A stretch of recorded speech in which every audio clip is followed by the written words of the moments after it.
Era un domingo por la mañana de mayo. La guerra en Europa ya había terminado. Alemania se había rendido hacía apenas 3 días. Los titulares rebosaban de celebraciones. Soldados que volvían a casa, campanas de iglesias que repicaban por todo el continente. Para la mayoría de los estadounidenses, la parte más dura de la Segunda Guerra Mundial parecía haber quedado atrás. El frente del Pacífico fue brutal, sí, pero estaba muy lejos. Estaba allí, al otro lado de un océano tan vasto que los propios japoneses lo habían llamado su mayor fortaleza natural. Nadie advirtió a los niños. Nadie advirtió a Elsie Michie de que los bosques del sur de Oregón, la naturaleza salvaje de Gerard Mountain, impregnada del aroma a pino y el canto de los pájaros, podrían ser el lugar más peligroso en el que pudiera encontrarse esa mañana. Nadie le advirtió, porque el gobierno de Estados Unidos había tomado la decisión calculada de no hacerlo. Y 5 niños morirían por ello. Esta es la historia del fugo, el arma secreta de Japón. Un arma tan extraña, de tecnología tan rudimentaria en apariencia, y sin embargo tan sofisticada en su ingeniería, que los analistas militares estadounidenses se negaron a creer que fuera real cuando cayó la primera. Un arma que cruzó el Océano Pacífico en silencio, transportada por invisibles corrientes de viento a 30.000 pies de altura, y que mató a civiles estadounidenses en suelo estadounidense, el único ataque enemigo contra el territorio continental de Estados Unidos que causó bajas durante toda la Segunda Guerra Mundial. Esta es la historia de un imperio desesperado que cruza el océano para alcanzar a su enemigo. Una historia sobre la censura, que pretendía salvar vidas, pero que tal vez les costó la vida. Una historia sobre niños, la esposa de un pastor, una manta de picnic y una bomba escondida en la hierba. Y comienza, como tantos desastres, no con una explosión, sino con una idea silenciosa. Para el invierno de 1944, Japón estaba perdiendo. No lentamente, ni con elegancia, ni como un gran imperio que negocia los términos. Japón estaba siendo desmantelado, sistemática y brutalmente, por un ejército estadounidense que había convertido todo el poderío industrial de un continente en una máquina de guerra de proporciones sobrecogedoras. En el Pacífico, las campañas estadounidenses de conquista de islas habían recuperado territorio a un costo terrible para ambos bandos. Tarawa, Saipan, Peleliu, nombres de islas que se convertirían en sinónimo de matanza. Los bombarderos estadounidenses B-29 Superfort III comenzaban a llegar hasta las propias islas principales de Japón.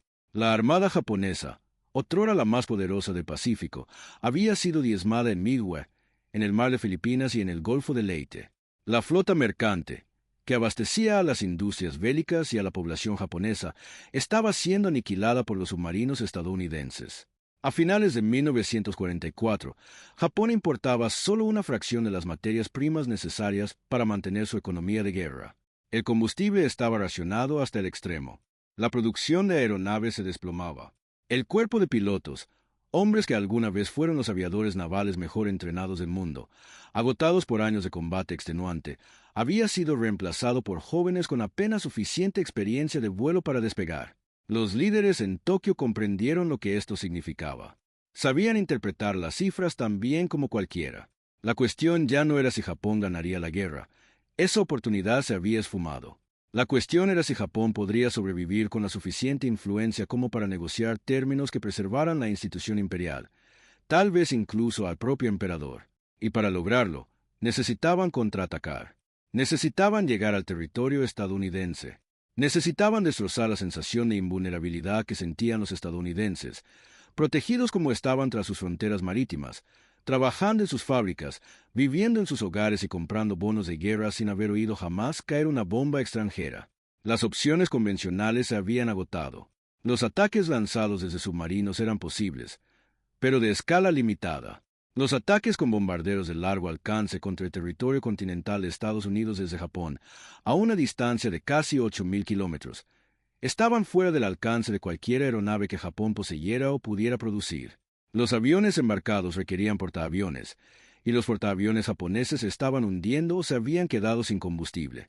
Pero existía otra opción.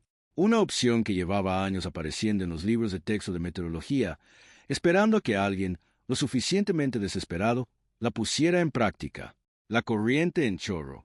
El descubrimiento de que un río de viento de gran altitud y rápido movimiento rodeaba el hemisferio norte no era del todo nuevo. Los meteorólogos japoneses habían estado estudiando los patrones de viento de la atmósfera superior sobre el Pacífico desde la década de 1920, y a finales de la década de 1930 habían cartografiado algo extraordinario. A altitudes comprendidas entre los 25.000 y los 38.000 pies sobre el Pacífico Norte, sobre todo durante los meses de invierno, existía un río de aire que se desplazaba hacia el este a una velocidad media de 150 millas por hora, con rachas que a veces alcanzaban las 200 millas por hora o más. Este río comenzaba sobre Japón y terminaba, o mejor dicho, cruzaba la costa occidental de Norteamérica, concretamente el noroeste del Pacífico y California. La distancia desde las islas principales de Japón hasta la costa oeste de Estados Unidos es de aproximadamente 5.300 millas a través del océano abierto. Un globo que viajara a 150 millas por hora, aprovechando esta corriente de viento, podría, en teoría, cubrir esa distancia en tan solo 30 o 60 horas. En teoría, el hombre encargado de convertir la teoría en realidad era el mayor general Shuichi Kusawa, oficial del 9º Laboratorio de Investigación Técnica del Ejército Imperial japonés. Kusawa no era una figura célebre en el estamento militar japonés. No era almirante de flota ni comandante de división.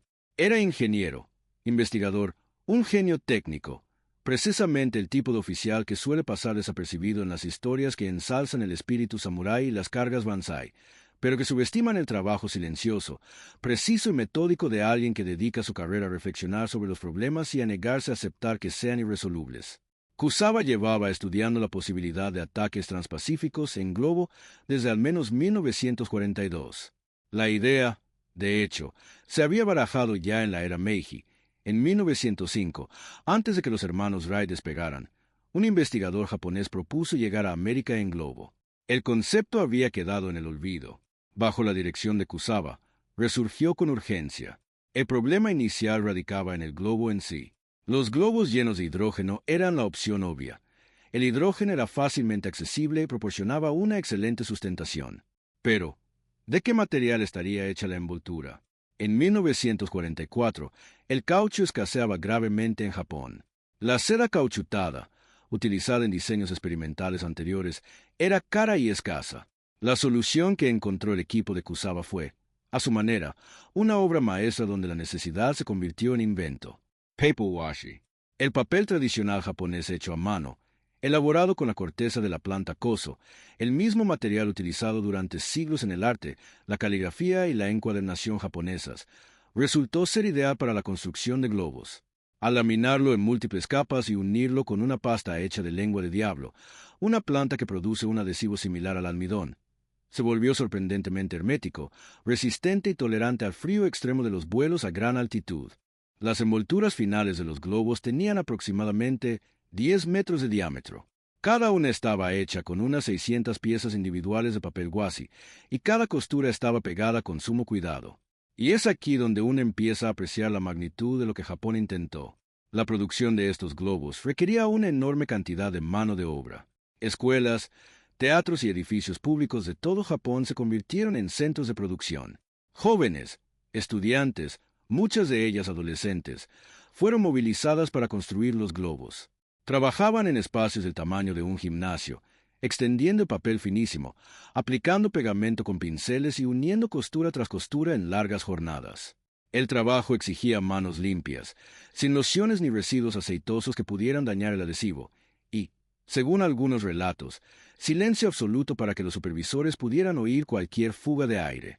Decenas de miles de jóvenes, encorvadas sobre papel frágil en edificios fríos, construían bombas que viajarían a un país que la mayoría de ellas jamás había visto. Se estima que la producción total ascenderá a aproximadamente 9.300 globos. 9.300. Pero un globo lleno de hidrógeno es solo un globo. El arma venía en la carga útil. Un conjunto cuidadosamente diseñado de dispositivos incendiarios y explosivos suspendidos bajo la envoltura mediante una larga cuerda. Las bombas incendiarias principales eran dispositivos a base de termita diseñados para provocar incendios forestales. El noroeste del Pacífico fue elegido como zona objetivo principal no por instalaciones militares específicas, aunque las había, sino por sus bosques. Bosques densos, extensos y de vital importancia económica. Si esos bosques se incendiaban, según la teoría, los incendios desviarían recursos estadounidenses, causarían daños económicos, provocarían pánico entre la población civil, potencialmente, esparcirían una humareda tan densa que interrumpiría las operaciones industriales a sotavento. También había una bomba antipersonal, un artefacto explosivo de 15 kilogramos, básicamente una carga explosiva estándar. Su propósito era ambiguo. Algunos historiadores sostienen que estaba destinada a matar soldados o bomberos que acudían a sofocar los incendios. Otros sugieren que simplemente formaba parte de la doctrina de máxima destrucción. El sistema de guiado, si es que se le puede llamar así, fue una de las piezas de ingeniería más notables de todo el programa. No había guiado electrónico. No había controles por radio.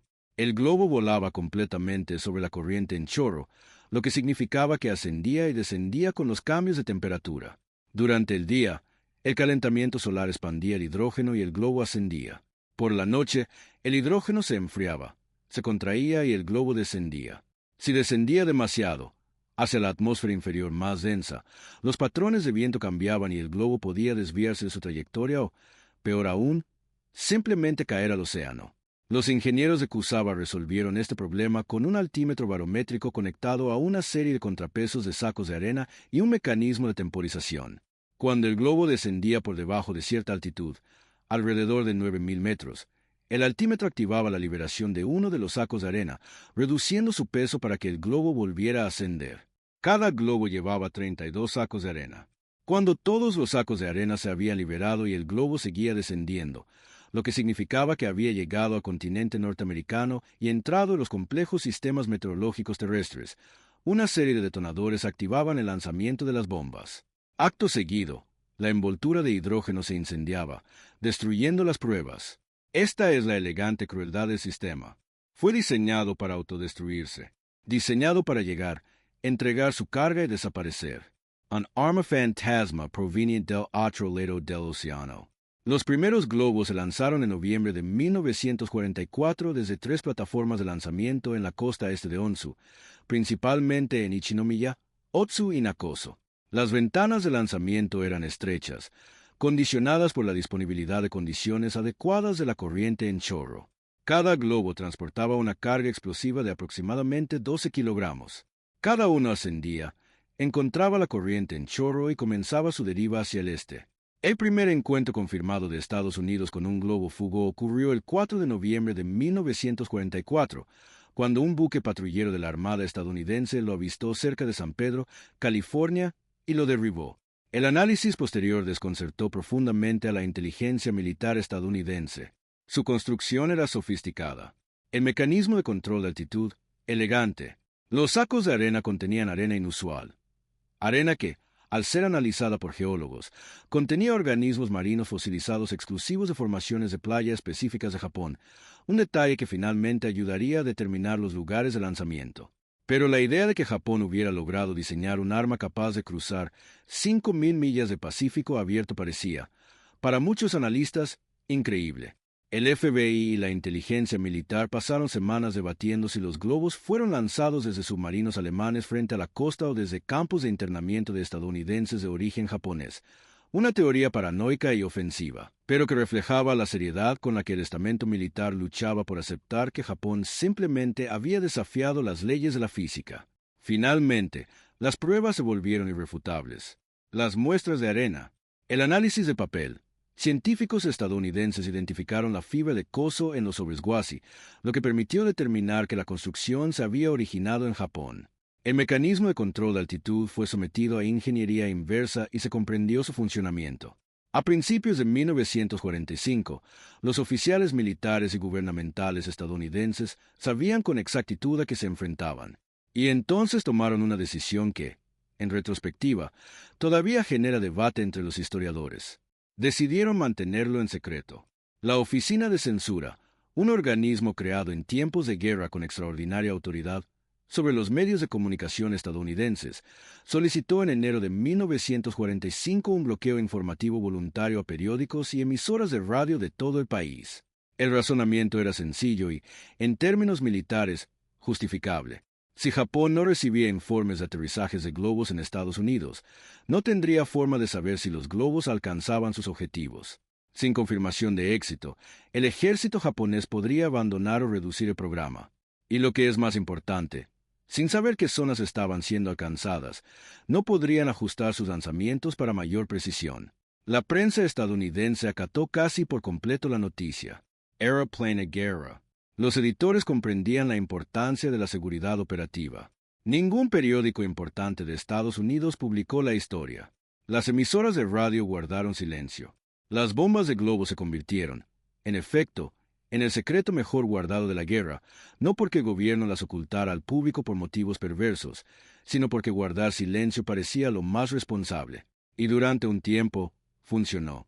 Japón siguió lanzando globos durante el invierno y hasta la primavera de 1945, sin apenas recibir información sobre los resultados. El programa, en cuanto a su efecto de incendios masivos previsto, estaba fracasando de todos modos. El noroeste del Pacífico había sufrido un invierno y una primavera inusualmente lluviosos, y las bombas incendiarias que caían sobre los bosques empapados de Oregón no lograron prácticamente nada. Los pocos incendios que se iniciaron fueron rápidamente extinguidos por torres de vigilancia y bomberos que nunca supieron que los había originado. En abril de 1945, Japón comenzó a desmantelar el programa Fugo. La escasez de combustible e hidrógeno era crítica. La mano de obra se estaba reorientando hacia otras necesidades bélicas. Las fábricas de globos aerostáticos quedaron inactivas. Los lanzamientos cesaron. Según el recuento oficial, de los aproximadamente 9.300 globos lanzados, se confirmó que unos 300 fueron encontrados o detonados en Norteamérica. Es probable que la cantidad real que cruzó el océano fuera mayor. El Pacífico es extenso, los bosques son densos y muchos globos probablemente aterrizaron en zonas deshabitadas y se desintegraron sin ser descubiertos. Se registraron hallazgos en todo el continente: Oregón, Washington, California, Montana, Wyoming y Alaska. Un globo incluso llegó tan al este como Michigan. Otro fue encontrado en México. Cayeron en campos de cultivo, laderas de montañas, valles fluviales, colgando de postes telefónicos y ramas de árboles. Algunos aún funcionan, otros ya han sido detonados. Y la censura, que había sido tan eficaz en términos militares, que realmente había ayudado a evitar que Japón se enterara de los fracasos del programa, ahora tenía una desventaja silenciosa y terrible, porque los estadounidenses comunes no lo sabían. Los pastores que organizaban las excursiones de la escuela dominical no lo sabían. Sus esposas, que ayudaban a planificar un picnic en la naturaleza de Oregón, tampoco lo sabían. Los niños, entusiasmados por una aventura de fin de semana en las montañas, tampoco lo sabían. Nadie se lo dijo. Archie Michie tenía 26 años en la primavera de 1945.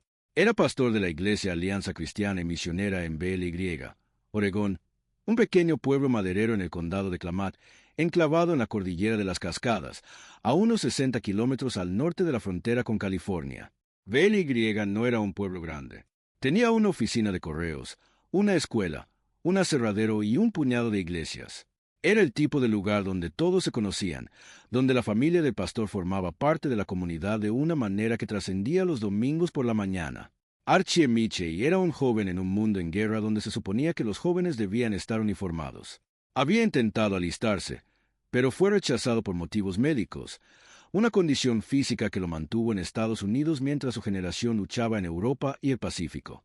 Para un hombre de su generación, esto no era nada cómodo. Estaba constantemente consciente, aunque de forma sutil, de estar en casa mientras otros no. Sabía que la congregación a la que servía incluía familias con hijos, esposos y hermanos que estaban luchando. Se entregó a su ministerio con la intensidad de un hombre que necesitaba justificar su presencia. En la primavera de 1945, su esposa Elsie tenía 5 meses de embarazo. Llevaban 3 años casados. Según todos los testimonios, Archie la adoraba.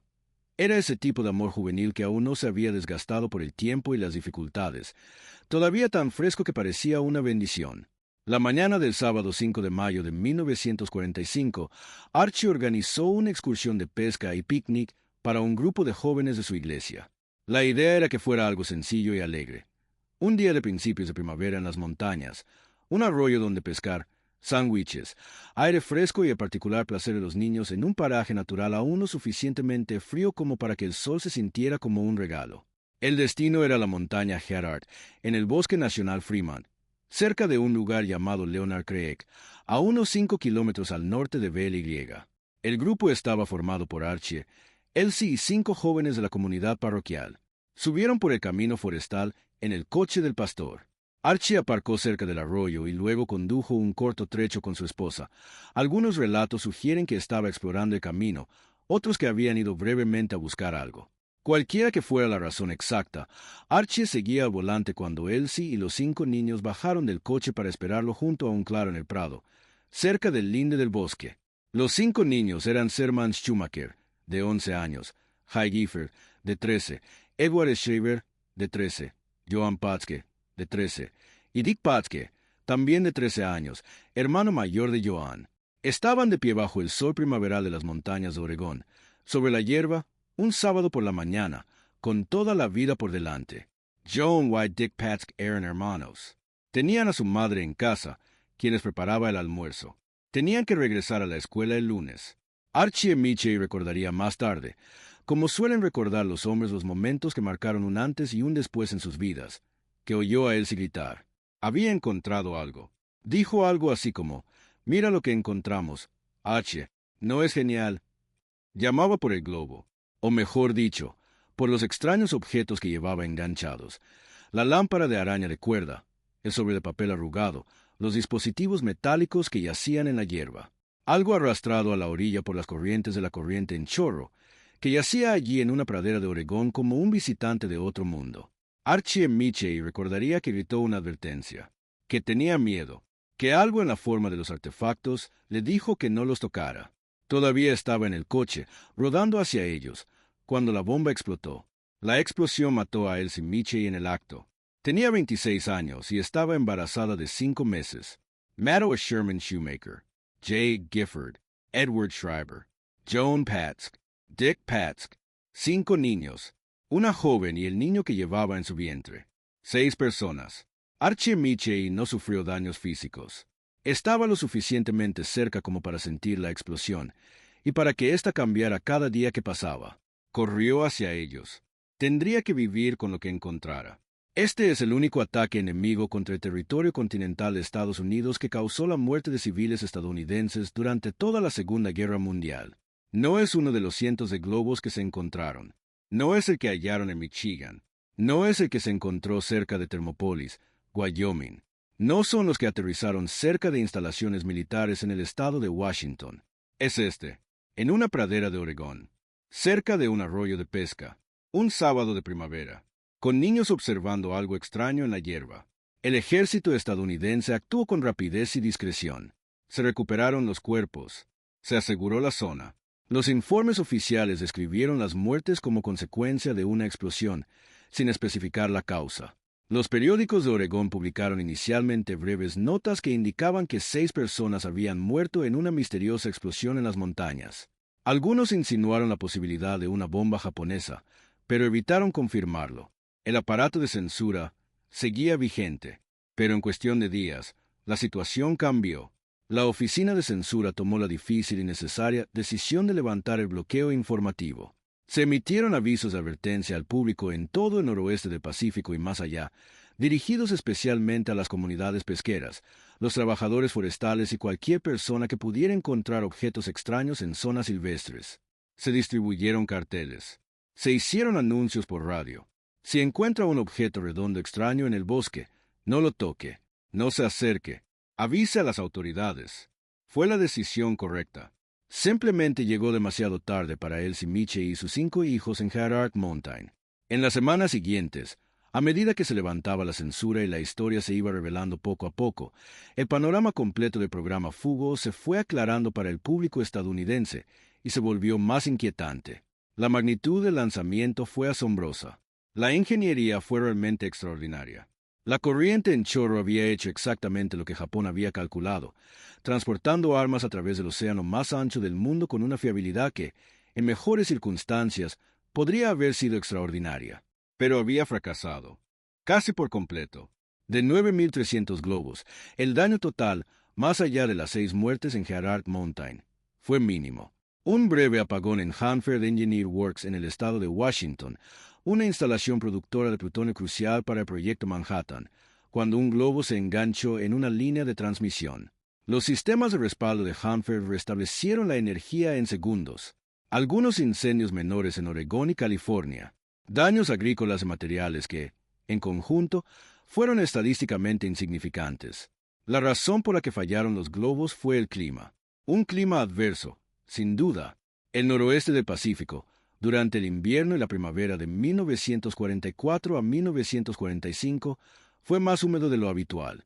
Las bombas incendiarias, que debían prender fuego a vastos bosques de madera seca, cayeron en terrenos nevados o empapados por la lluvia y se extinguieron. La corriente en chorro, que había transportado los globos sin problemas, depositó la mayoría de ellos en regiones que simplemente no estaban preparadas para arder. Japón había apostado por las estaciones. Las estaciones no cooperaron. Y, lo que es crucial, la censura funcionó. Japón recibió tan poca información sobre los aterrizajes de los globos que, a principios de 1945, los planificadores militares japoneses dudaban seriamente de que los globos llegaran siquiera a Norteamérica. Algunas evaluaciones internas japonesas concluyeron que el programa había fracasado.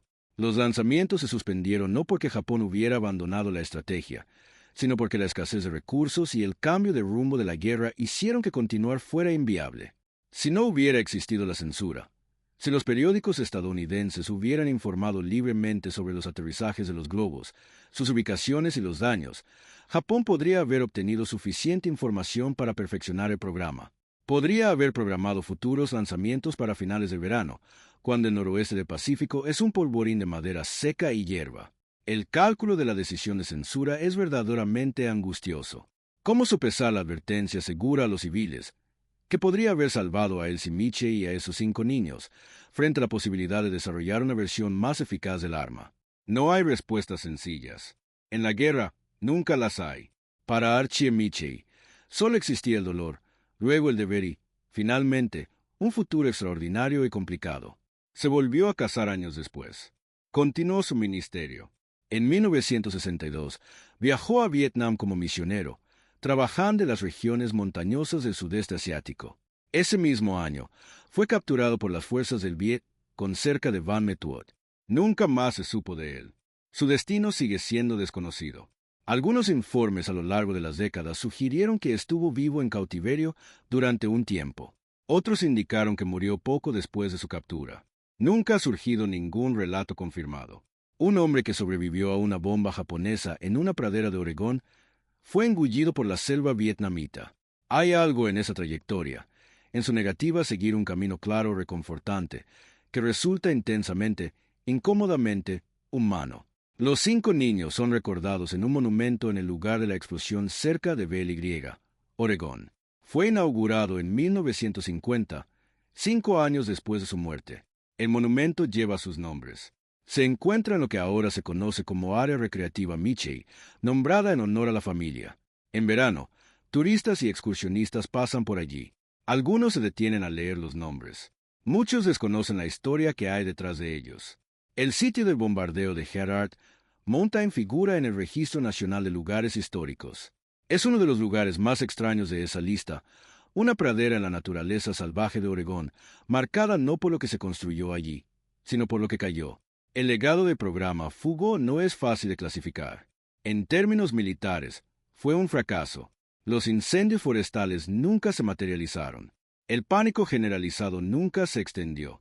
La economía de guerra estadounidense continuó produciendo tanques Sherman, bombarderos B-29 y lanchas de desembarco sin interrupción. La apuesta de Japón por la corriente en chorro, basada en la geografía, la física y la esperanza de que la distancia pudiera sustituir la potencia de fuego, no cambió el resultado de la guerra ni un solo día. Pero en otras palabras, el programa Fugo representa algo que merece ser estudiado detenidamente. Fue el primer, y hasta la fecha, prácticamente el único, ataque exitoso contra el territorio continental de Estados Unidos por parte de una potencia extranjera desde la guerra de 1812. Cruzó un océano sin piloto humano, sin guía por radio, sin GPS ni navegación por satélite. Utilizó los propios sistemas atmosféricos del planeta como mecanismo de lanzamiento. Fue, en cierto modo, uno de los primeros ejemplos de lo que los estrategas militares modernos denominarían un arma asimétrica, un sistema no convencional y de bajo coste diseñado por una potencia más débil para penetrar las defensas de una más fuerte. Hoy en día, Los planificadores militares se toman muy en serio la amenaza de los sistemas aéreos no tripulados, las armas autónomas y los dispositivos que pueden ser lanzados y recorrer grandes distancias sin control humano.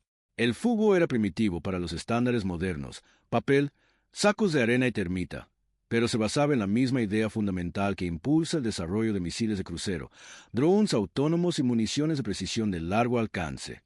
No es necesario combatir al enemigo donde es más fuerte. Basta con encontrar una vía, un flujo de aire, una brecha en la red de radar, un punto ciego en la defensa, y atravesarla. Japón descubrió la corriente en chorro.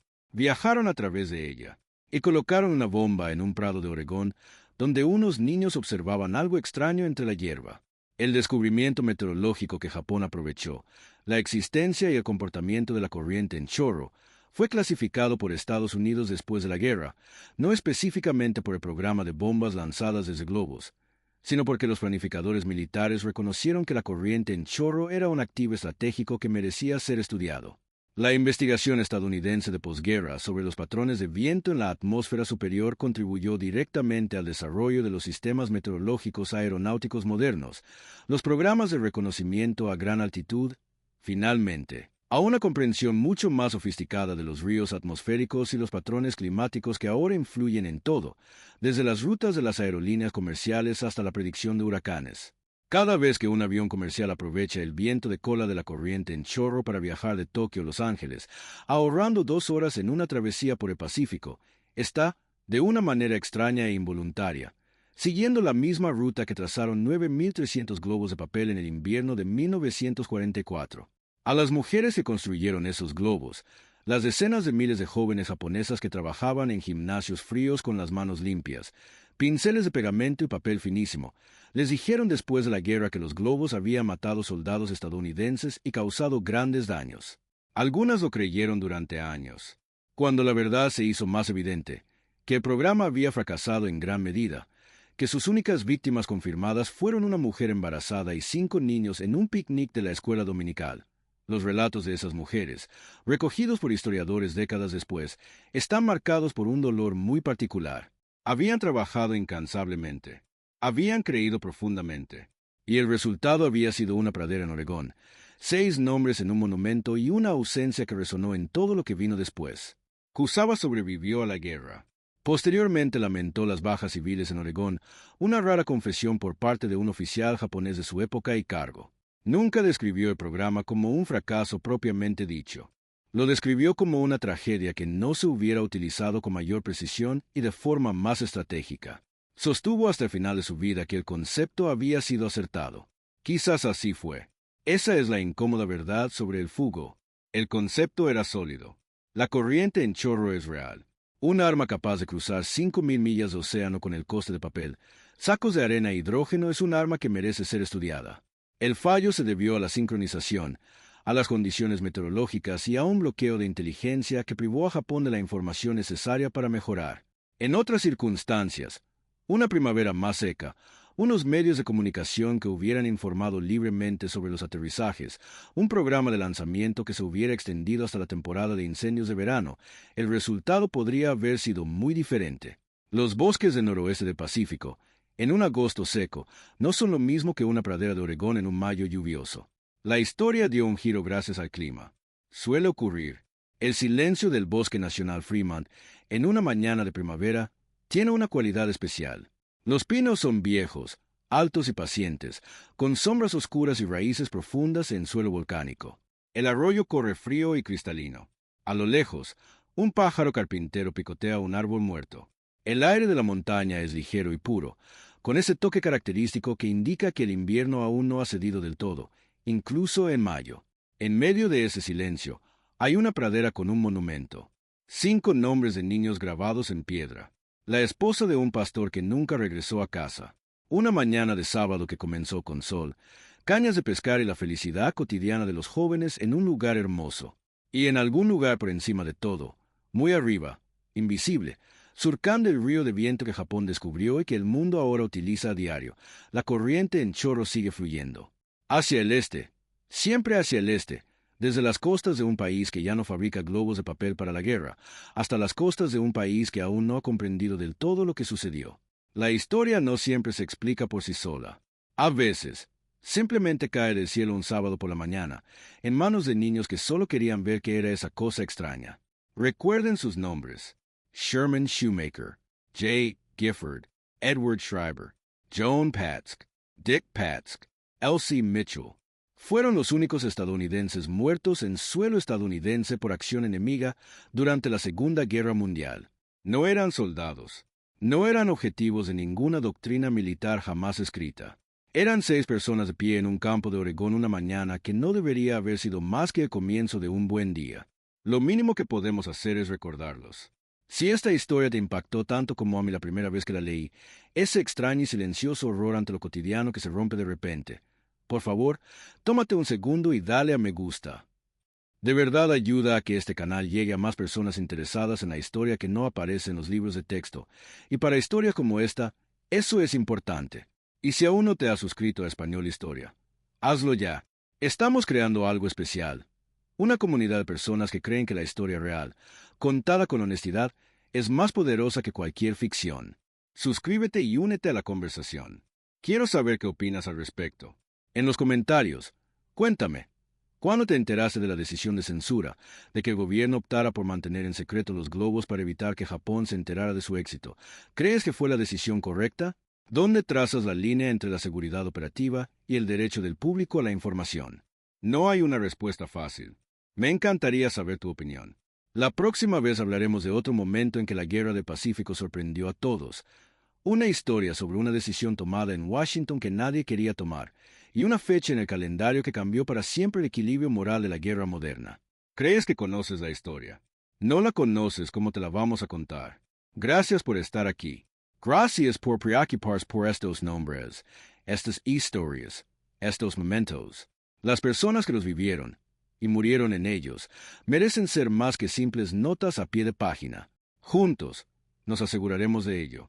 Nos vemos la próxima vez.